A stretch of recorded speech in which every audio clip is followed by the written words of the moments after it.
Hey there, I'm Dan Martell, serial entrepreneur, investor, and creator of SaaS Academy. In this episode, I'm going to share with you how to raise successful kids to be winners. And I know you're like, who is this guy and why is he telling me about how to raise my kids? Trust me, I'm going to break down things that I've learned the hard way from people that are way smarter than me. And be sure to stay at the end where I'm going to tell you how to get access to my micro doc called The Integrated Family, where my wife, who created the Family Academy, is going to share with you the very specific cadences and rhythms and strategies that we use to essentially manage our household. Let's get into it.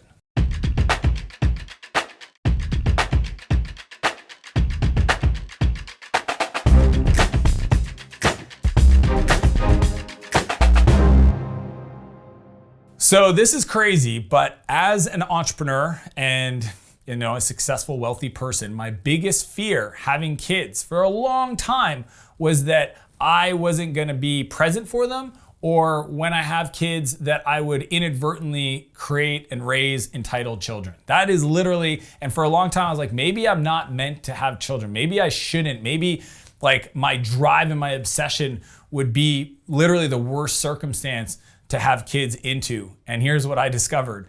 My children have become the biggest blessing and gift to me. I mean, I still remember when Max was first born, that there was this experience in this moment where I realized that for the first time in my life, I'm responsible for something that's going to be around way past my time here on earth, which was just a beautiful realization. And it made me dig deep and ask myself, like, what are these beliefs? What are these behaviors that I have that aren't going to support them? How do I want to show up as a father? How do I want to raise my kids? How do I want to co-parent with my wife? And we went down the path of reading the books, hiring the experts. And I'll tell you, we had our freaking challenges, like everything from having to hire a sleep training expert to hiring somebody to help us coordinate our lives so that we could both be driven entrepreneurs at the same time, be incredibly present and caring parents, and I've had incredible mentors, guys like Stu McLaren, who's just an incredible human being, Todd Herman, who wrote The Alter Ego, Garrett Gunderson,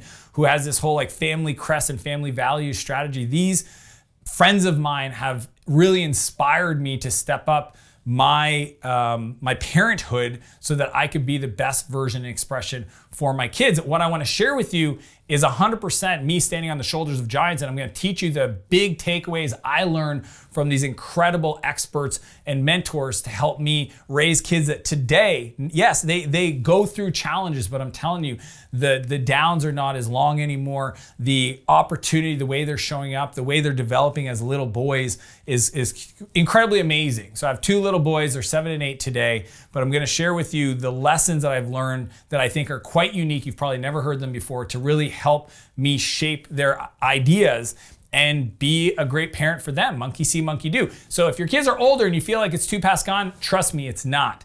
If you haven't had kids yet and you want a good foundation for thinking through how to show up as a parent, you're gonna wanna listen.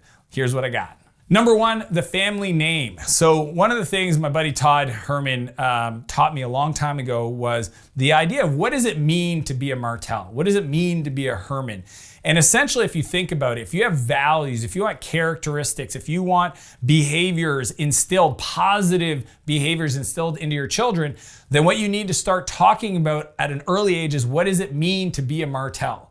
And I've been doing this since my kids were old enough to really understand language, of watching them do things and praising, the effort and showing them our actions, my wife and I's actions, and saying, this is what Martells do. We do hard things. We try. We take care of our community. We take care of our bodies. Health is wealth. I teach them these things all the time. And I literally want to ask myself always, like, what are the other beliefs that are unspoken? What are the other things that I want to instill with them? Because honestly, by the time they're born to about 12 or 13, that's where the biggest opportunities are going to come from. Again, if it's further for you guys, your kids are a lot older, it doesn't change anything. You still have this opportunity, but just ask yourself, what is the identity you want your children to adopt? What do you want them to believe they are or capable of becoming? Or what does it mean to be a Martell? That identity, because your kids will grow into it, they will play into that identity, is so powerful. Number two, let the world shape them. So one of the challenges I had was, I grew up in a really challenging environment, had exposure to a lot of trauma growing up as a kid, ended up in foster care and social care, and even ended up in jail a couple times, all before the age of 17. And I ended up having to go to rehab, and I literally transformed my life, okay? And I always thought the success I have today is because I went through so much chaos and I was able to become the person who can overcome that. That I was worried that if my kids grew up in a world that's more, like bubble wrap and safe and all these things, that they wouldn't develop that ability to overcome adversity. Here's what I've discovered very quickly when we used to bring them to daycare, when they were 2 years old, 3 years old, is watching the amount of parents that protected their children, that did stuff for them, that literally did everything for them. And what I decided at that age is I'm going to let the world shape them, push them. So for example, kids go get a haircut, they're 6 and 7 years old. Guess what? Here's the money. I'll wait in the car and I'll watch you go to the counter, order the haircut, tell them what you want, sit down, pay them, give them the tip, and then come back in the car. And I'll tell you, when I first did that, the person behind the counter came outside and said, "Excuse me, these kids want a haircut." I said, "Yeah. Do you understand what they want?" "Yeah." You just want me to cut their hair?" "Uh-huh." Go to the market, same thing. Here's the money. You want to go buy yourself some chicken, you want to buy yourself something at another booth, go ask them to buy it. They've been doing it since they were 3 years old. Literally, they kind of give the money, kind of give the things, people thought it was cute. But over time, I allowed them to just become their own little people, to let the world say no to them, to let the world. And what happens is when those moments happen, those learning opportunities, and then when they come to me defeated, we talk about the learning, and then also show them that, hey, you gotta be proud of yourself for the effort that you put into it. Did you try? Yes. Did you? I remember my son Max and I, we went hiking in San Diego up this mountain, and he didn't want to do it. And the whole time I praised him. I said, "Dude, this is what Martells do. And I'm proud of you from coming from down there all the way up here. And look, if you want to turn around, I understand. But I know where we can go, and I know it's capable for you. And I'm willing to support you, okay? I'm here for you." And he was crying, "I don't want to do this." And I'm like, "You want to turn around?" He's like, "No, but why is it so hard?" And he made it to top. And to this day, 4 years later, he still brings it up. As when I say, "What do Martells do?" And he says, "Hard things." I said, "Yep." "What's an example?" He said, "Climbing that mountain." And that to me is the opportunity for you to just let the world shape them. Don't protect them, because once they leave your safe nest, trust me, the world will not be a nice place to them if they don't learn to cope with those challenges in that protective and supportive environment. Then when they get out there, they're going to feel a little lost. Number 3, think of their kids. This is a big one. This is when I see friends of mine, sometimes, the truth is everybody gets upset. People, scream at their kids, grab their kids off the ground, physically kind of, shake them sometimes, or whatever happens. Look, no judgment. Everybody's on their own journey. But here's what I know. If you think about what you do and how you talk to your kids, and I'm speaking to the parents out there that scream at their kids in the morning, they're running late and they're screaming "Let's go. Why are you lollygagging? Why are you dropping?" You know who you are, okay? Here's the deal. Just imagine that one day your kids have kids, and you're in their house in the morning and they're screaming at your grandkids. Are you going to feel proud about that? Are you going to go, "Yeah, that's the right behavior that my kid should have"? No, you're not. You're going to go, "Oh my gosh, they're doing exactly what I did." Trust me when I say this, monkey see, monkey do. Everything you do today, how you show up, if you're working out in front of your kids, if you're showing them good work ethic, if you're telling them when you make a mistake and apologizing, all these things are shaping your children into building a set of behaviors that they're going to mirror with their kids. So it's not even about you being a better parent for your kids today. It's about you, if you grew up in a challenging environment and you have bad habits you're exposed to, that you break that lineage today by thinking about you becoming a better version of you for them, for their kids, for their kids. At the end of the day, you can be the person that stops all the negative and hurtful and fear-based activity from getting propagated into your genetics, into the mindset, into the behaviors that your kids have with their kids. To me, if that doesn't motivate you, I don't know what does. Because all I know is that if I can make a decision to never scream or swear at my kids, and I know that that will be a habit that they learn to take to my grandkids and my great-great-grandkids, that's worth the investment today. Number 4, schedule family time. So I know this might sound crazy because some of you guys are like, "I can't believe you have to schedule family time." At the end of the day, this is my reality. If it's important to me, it ends up in my calendar.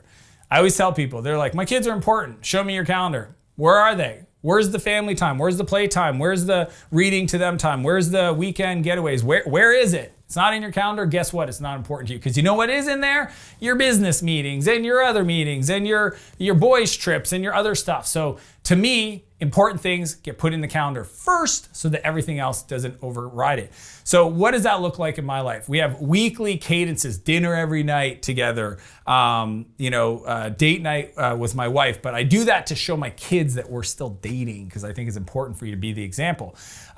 We do monthly getaways with the kids. We do Sundays is our hike day. So we spend the whole afternoon, we pick hikes and we do them together as a family. I do board meetings, incredible book, read Board Meetings, okay? It's an incredible book that for me on a quarterly basis, I do half days dedicated one-on-one with each child, because a lot of times kids never get your one-on-one attention. So they're always fighting for it, or they, and the board meeting has this beautiful structure at the end where you go for a meal and you ask certain questions. And I just think it's a very important ritual and habit that I've been doing since they were babies, that I'm inspired because I know my kids are going to do it with their kids. So put it in your calendar, have a schedule, have the family time dedicated and prioritized. Number 5, prioritize connection. So here's how I came up with this realization.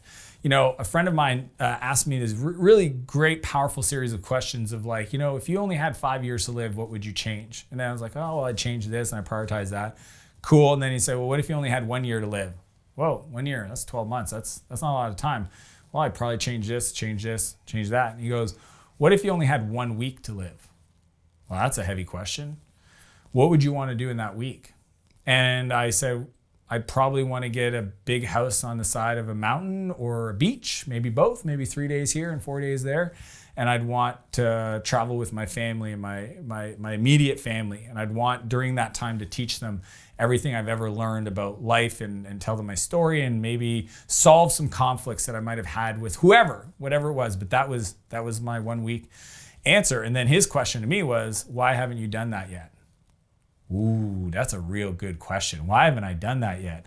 So ever since he shared this with me, probably 5 or 6 years ago, the 1 week with my family has been part of our mantra. So essentially, this is what we do every year. We do 1 week with my family and then 1 week with my wife's family. And it's just realizing not only dedicating that time, right? So we usually do March break with my family and then the summer vacation with my wife's family.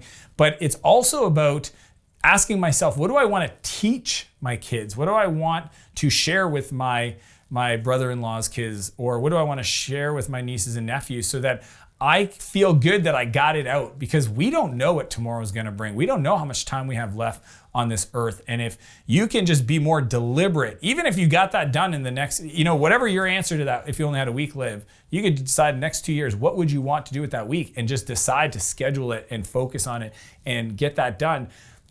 Because at least, and you don't have to make it a recurring thing. You literally do it once, but then now you got it out of your heart. So to me, if you want to raise successful kids to be winners, you have to think about how you invest in them, invest in their connections, how you prioritize that time so that you can be the best expression for them, because they're looking at you to be an example. So quick recap, 5 strategies to raise successful kids to be winners. Number 1, the family name. What does it mean to be your family name, the identity? Number 2, let the world shape them. Number 3, think of their kids.